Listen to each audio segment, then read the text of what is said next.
Damos comienzo a un nuevo comentario bíblico expositivo. Servidores de Dios. Quien te habla es Manuel Cornejo. En esta ocasión estaré compartiendo la primera carta de Juan, capítulo 3 y versículo 11, donde dice: Todo aquel que aborrece a su hermano es homicida, y sabéis que ningún homicida tiene vida eterna permanente en él. El progreso de las afirmaciones que el apóstol está haciendo llega a precisar que el que aborrece a su hermano es homicida, que se convierte en calificativo para el que no ama, ya que no hay distinciones en esto, como se aprecia por el uso del adjetivo todo. En sentido general, todo el que no ama es homicida. Y ese es el mismo calificativo que Jesús usó para referirse a Satanás. Vosotros sois de vuestro padre el diablo, y los deseos de vuestro padre queréis hacer. Él ha sido homicida desde el principio, y no ha permanecido en la verdad, porque no hay verdad en él. Cuando habla mentira, de suyo habla, porque es mentiroso y padre de mentira. Evangelio de Juan, capítulo 8, versículo 44. Tengas en cuenta que Satanás estaba tras el crimen de Caín. El odio es la base y principio del homicidio. Jesús enseñó en el Sermón del Monte que cualquiera que se enoja contra su hermano o que le diga necio o fauto, quedará expuesto al infierno de fuego. Mateo, capítulo 5 y versículo 22. Lo que descubría Jesús no eran tanto las acciones incorrectas, sino las intenciones y los pensamientos íntimos que sólo la persona conocía, pero que también conocía a Dios. Juan está afirmando que el que aborrece u odia a su hermano es homicida, ya que el desprecio o aborrecimiento lleva emparejado el enojo, que no es otra cosa que un pensamiento iracundo contra otro. De modo que quien manifiesta incapacidad para amar no ha conocido a Dios, porque Dios es amor. Pero cuando el desprecio va acompañado de palabras hirientes, está dentro del cuadro que Jesús presentó en la enseñanza del Sermón del Monte, ya que el aborrecimiento se manifiesta muchas veces con palabras injuriosas. Y un ejemplo revelador está en el enojo de los fariseos contra los alguaciles que se habían negado a aprender a Jesús, cautivados por sus enseñanzas, diciendo de ellos: mas esta gente que no sabe la ley, maldita es. Evangelio de Juan, capítulo 7 y versículo 49. El Señor puso de manifiesto que cuando se insulta al hermano, se ponen de manifiesto los deseos homicidas que alberga contra él en su corazón.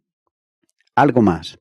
Jesús pasó de los insultos a la difamación, que extiende a otros maliciosamente acusaciones contra quien no puede defenderse, ya que difamar a un hermano es un grave pecado.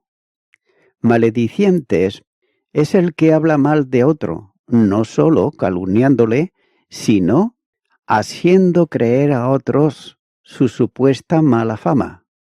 Estos difamadores no deben de estar en la comunión de la Iglesia. Note lo que dice la primera carta a los Corintios capítulo 5 y versículo 11. Más bien, os escribo que no os juntéis con ninguno que llamándose hermano fuere fornicario o avaro o idólatra o maldiciente o borracho o ladrón, con el tal ni aun comáis. Ya que el que difama comete homicidio en el sentido de quitar la honra a la persona enfadada, destruyendo con ello su reputación y su vida, aspectos que son considerados como prácticas homicidas.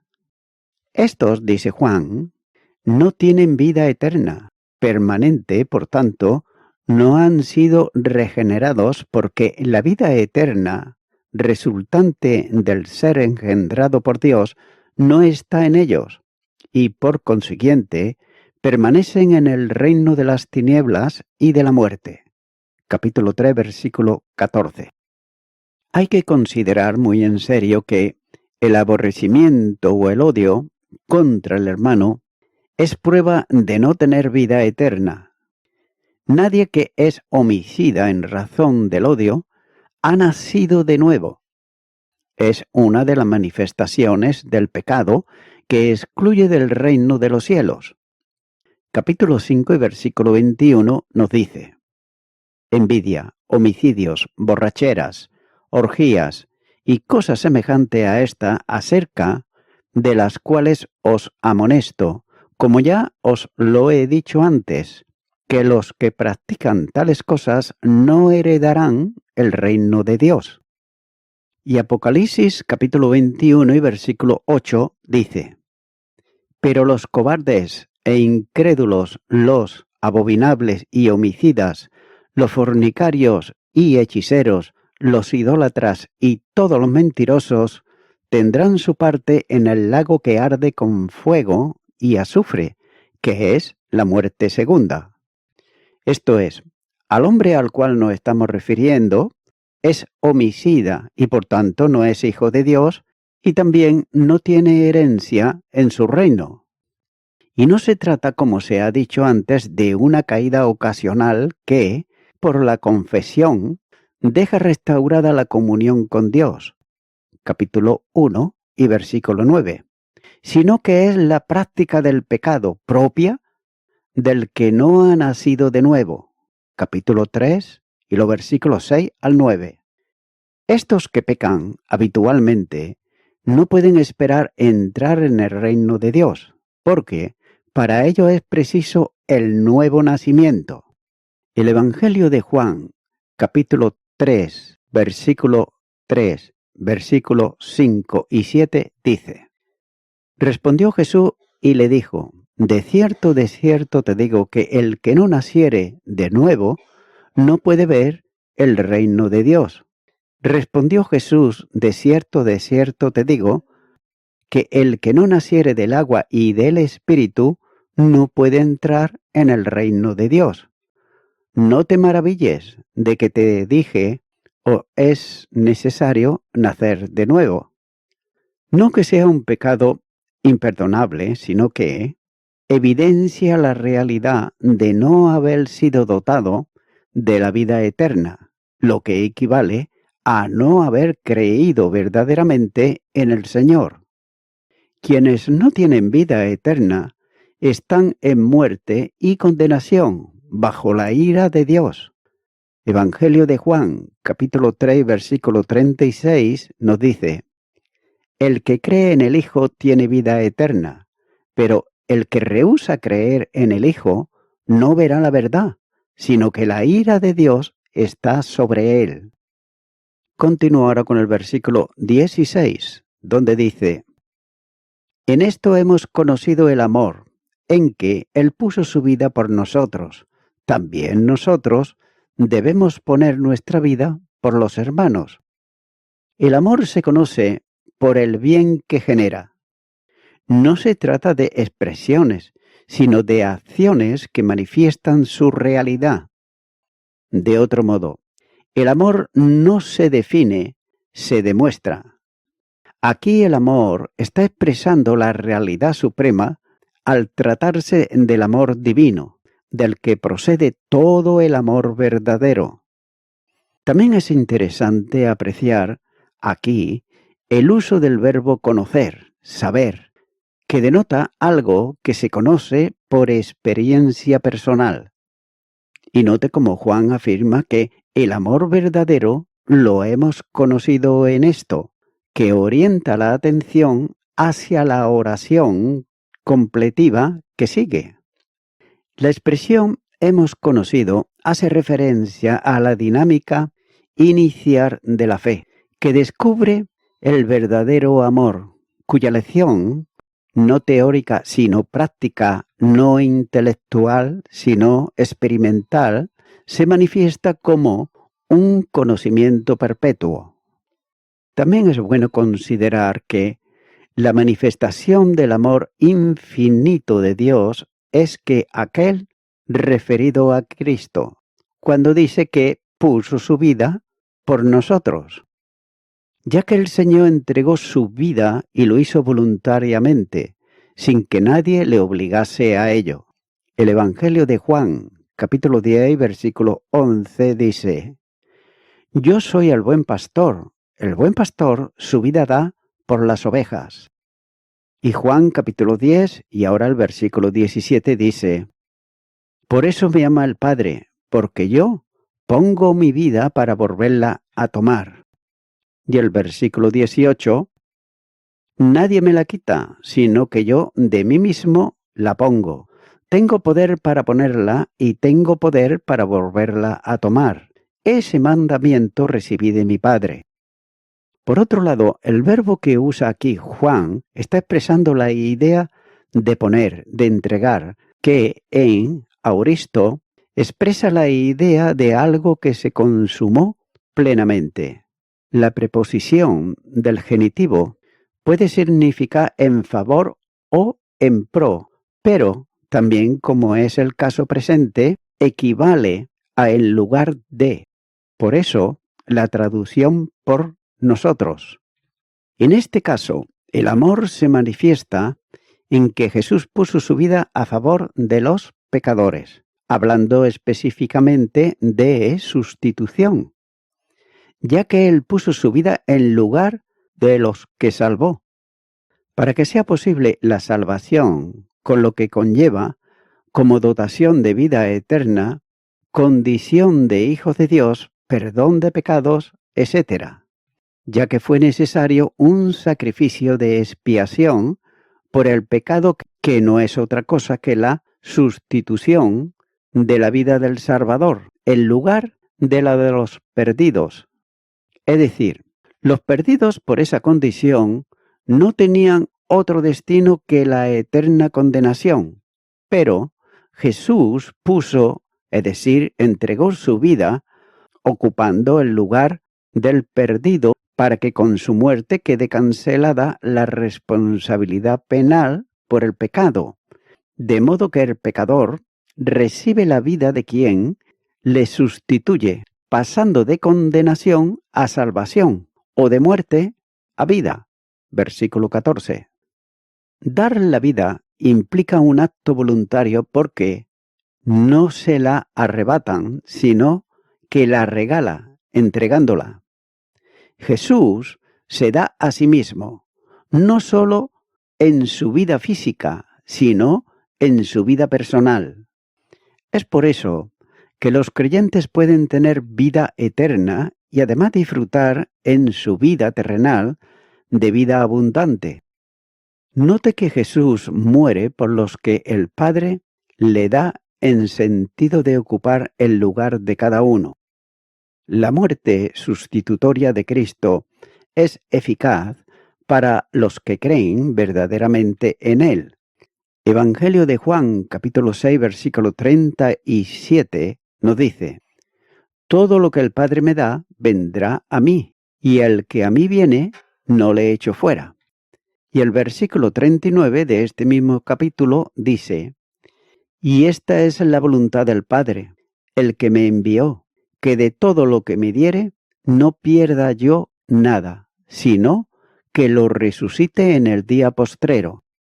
Baste recordar que el Señor se entregó, ya que nadie podía quitarle la vida, haciéndolo conforme al plan eterno de redención.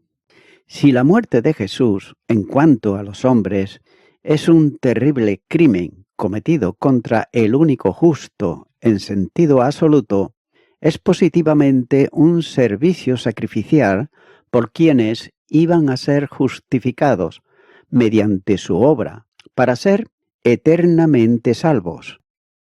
Para el Padre es un regalo de amor, el unigénito, que se entrega a sí mismo por los pecadores, muertos en delitos y pecados, para que la vida de Él se convierta en la vida de ellos, y que mediante su obra redentora y su potencia salvadora, anule la responsabilidad penal de sus pecados, y además los integre en la filiación de hijos con el Padre, y les confiere la condición de salvos mediante la justificación, viniendo a ser suyos.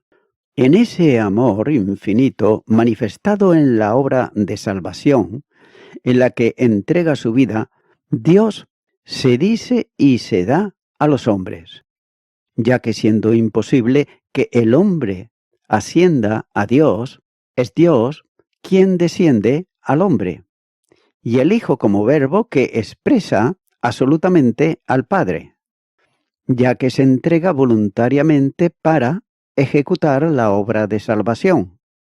En el plano de la humanidad, Dios, que es el Verbo hecho carne, da su vida y aún más, muere con nosotros, ya que el abandono en la cruz, el ser hecho maldición, Gálatas capítulo 3 versículo 13, no es otra cosa que gusta la muerte por todos. Hebreos capítulo 2 versículo 9. La cruz da la expresión al infinito amor de Dios. El Hijo, al entregar su vida, se hace sustituto para la salvación del pecador, y en la cruz será tratado como corresponde a quien, siendo portador del pecado, se enfrenta con la justicia divina, que demandaba la muerte del pecador. Jesucristo es hecho sacrificio expiatorio por el pecado, que es el alcance supremo de amor. Al que no conoció pecado, por nosotros lo hizo pecado, para que nosotros fuésemos hechos justicia de Dios en él. Segunda carta a los Corintios, capítulo 5 y versículo 21. El Señor entró en la experiencia de la maldición por el pecado, siendo hecho maldición al ocupar el lugar de los malditos de Dios a causa del pecado. Gálatas capítulo 3 versículo 13 dice: quien nos redimió de la maldición de la ley, hecho por nosotros maldición, porque está escrito: maldito todo el que es colgado en un madero. Y esta es el alcance de la máxima expresión del sentido de la muerte que el Hijo experimentó en la cruz, donde fue desamparado del Padre. Cerca de la hora novena, Jesús clamó a gran voz, diciendo: Elí, Elí, lama sabatani, esto es: Dios mío, ¿por qué me has desamparado? Marcos capítulo 27 versículo 46. Entrando en la profundidad de la que es la muerte espiritual, Dios se allega hasta donde está el pecador, compartiendo en el sacrificio redentor del Hijo, al entregar su vida, llevado a cabo por él la muerte en la dimensión de su humanidad, para otorgarnos la vida. Y la conclusión no puede ser más sencilla, ya que a los que Juan llega ante el prodigioso hecho redentor, en esto hemos conocido el amor, en que Él puso su vida por nosotros. Y note que la consecuencia no puede ser otra para quienes viven la vida de Cristo en ellos. El amor hacia los hermanos es la expresión visible del nuevo nacimiento, ya que amar es la consecuencia natural del vivir a Cristo. Filipenses capítulo 2 y versículo 5 nos dice: haya pues en vosotros este sentir que hubo también en Cristo Jesús. También Juan es muy preciso. No se trata de algo optativo, sino de un deber del cumplimiento de una deuda que no se extingue nunca, que es el amor hacia los hermanos. También es bueno indicar una obligación moral impuesta por la realidad del amor de Dios, que ha sido derramado en el cristiano hasta saturar el corazón. Romanos, capítulo 5 y versículo 5 nos dice: y la esperanza no avergüenza, porque el amor de Dios ha sido derramado en nuestros corazones por el Espíritu Santo que nos fue dado. Así pues, está expresando esencialmente una disposición a la entrega suprema, expresada aquí en la propia vida en beneficio de los hermanos. A esto lleva el estar en Cristo y permanecer en Él, que con tanta reiteración aparece en la epístola. El nuevo mandamiento adquiere este nivel de cumplimiento cuando nos dice en el Evangelio de Juan capítulo 15 versículo 12: este es mi mandamiento, que os améis unos a otros como yo os he amado. Lo que identifica al verdadero discípulo de Cristo es el seguimiento al Maestro. Evangelio de Juan, capítulo 13 y versículo 35 nos dice: en esto conocerán todos que sois mis discípulos, si tuviereis amor los unos con los otros. El amor fraterno es el mejor respaldo a la proclamación del Evangelio, que expresa el amor de Dios hacia el pecador, buscándolo, salvándolo y haciéndolo hijo suyo. Un mensaje de amor sin que quien lo proclama lo manifieste personalmente es contrario al testimonio y además un obstáculo para que los que oigan el mensaje lo acepten. Continúo ahora con el versículo 17, donde dice: pero el que tiene bienes de este mundo y ve a su hermano tener necesidad y cierra contra él su corazón, ¿cómo mora el amor de Dios en él? Aquí Juan está poniendo el ejemplo supremo de una persona con bienes temporales. El ejemplo práctico está puesto para confirmar la enseñanza del amor fraterno, ya que la expresión donde se lee lo de la vida en sentido de lo necesario para la subsistencia e incluso pudiera tratarse de tener algo más como propiedades sin que eso suponga de una gran dimensión. Lo que está escribiendo es una exhortación a los creyentes para que respondan con asuntos prácticos a las demandas del amor. Y es bueno considerar también que la supuesta situación es que el que tiene los recursos conoce literalmente, ve a su hermano pasando necesidad. Se trata pues de dos creyentes, uno por un lado pobre, acaso paupuerrino, y otro pudiente, en mayor o menor dimensión. Este tener necesidad pudiera llegar a comprender la mendicidad, esto es, carecer de todo lo necesario y no poder alcanzarlo, ya que el alcance del ejemplo pudiera llegar a consentir en presentar a un hermano pobre, mendigando su sustento delante de otro que es rico. Y esta es una situación parecida a la que hace referencia Santiago cuando escribe y dice: y si un hermano o una hermana están desnudos y tienen necesidad de mantenimiento, Santiago capítulo 2, versículo 15. En síntesis, se trata de un caso de extrema pobreza.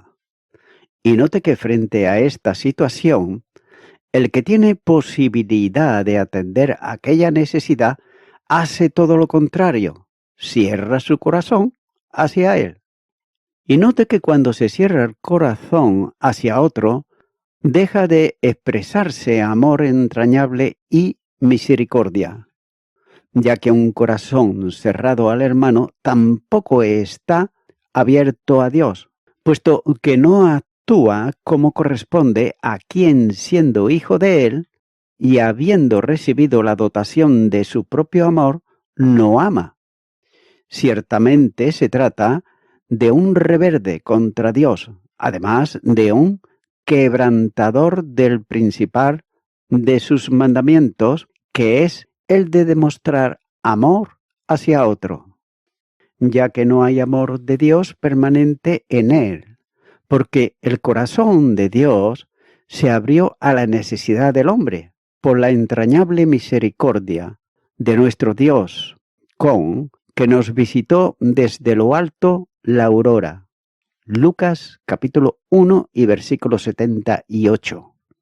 Quien está revestido de Cristo tiene como Él entrañable misericordia. Colosenses capítulo 3 versículo 12 nos dice: Vestíos pues como escogido de Dios, santo y amados, de entrañable misericordia, de benignidad, de humildad, de mansedumbre, de paciencia. El afecto entrañable de Dios debe de manifestarse en quien lo tiene en su vida. Filipenses, capítulo 2 y versículo 1 nos dice: Por tanto, si hay alguna consolación en Cristo, si algún consuelo de amor, si alguna comunión del Espíritu, si algún afecto entrañable, si alguna misericordia. Y como Agustín de Hipona decía, si todavía no eres capaz de morir por un hermano, sé ya capaz de darle de tus bienes. Cuando Juan habla de un corazón cerrado, es una puerta infranqueable, ya que es interesante la construcción de la oración con que expresa la idea de lejos de él, apartándose de él y alejándose de él. Así pues, la conclusión a la que llega el apóstol es consecuente con la acción presentada. El hombre en general, y también el creyente, dice estar dispuesto a grandes heroicidades, como de dar la vida, esforzándose por los débiles, cuando realmente no está dispuesto a lo elemental, que es compartir los bienes para dar de comer a otros. Lo que Juan afirma es que esa persona no está siendo controlada y conducida por Dios. El Espíritu de Cristo reproduce a Cristo en el creyente, y quien no tiene el Espíritu no es de él. Romanos capítulo 8 y versículo 9 nos dice: Mas vosotros no vivís según la carne, sino según el Espíritu, si es que el Espíritu de Dios mora en vosotros. Y si alguno no tiene el Espíritu de Cristo, no es de él. El amor genuino, el que se da a otro, es la consecuencia de la acción del Espíritu Santo. Gálatas, capítulo 5 y versículo 22 dice: Mas el fruto del Espíritu es amor, gozo, paz, paciencia, benignidad, bondad, fe. Ya que quien tiene el corazón cerrado al amor, o no está viviendo en el Espíritu, o nunca lo tuvo.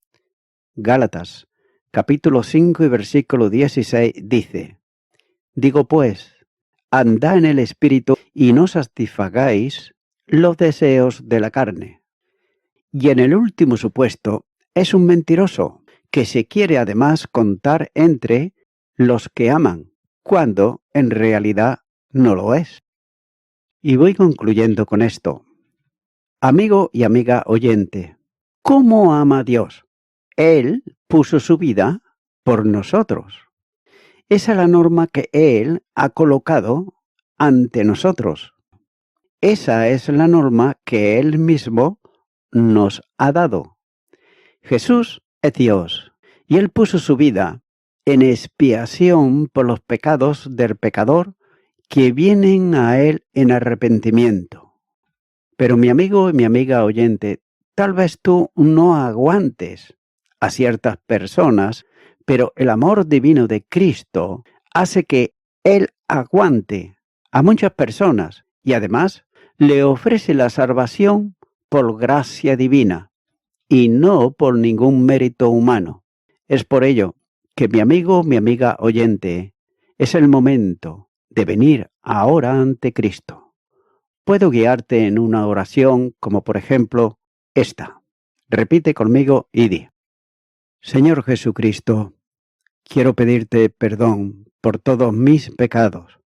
Me arrepiento de ellos.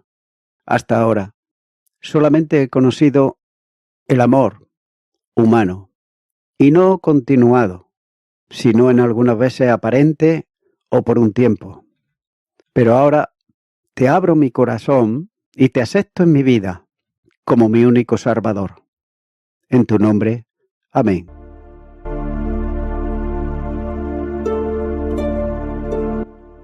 Amigo y amiga oyente, si tú has hecho esta oración de corazón, te recomiendo que comiences a orar a Dios, en primer lugar, en el nombre del Señor Jesucristo. Orar a Dios no es rezar, sino que es hablar con una persona. También te recomiendo que leas la palabra de Dios y lo hagas a diario. Comienza, por ejemplo, con el Nuevo Testamento. Y también, por último, te recomiendo que para que puedas crecer espiritualmente, te congregues en una iglesia cristiano-evangélica, donde se predique, se enseñe y se practique la sana doctrina y la palabra de Dios. Congrégate ahí y con el tiempo podrás crecer espiritualmente y también servir al Señor Jesucristo. Que Dios te bendiga. Y a toda la audiencia, nuevamente ya me estoy despidiendo de todos ustedes y será hasta el próximo programa. Que Dios os bendiga a todos.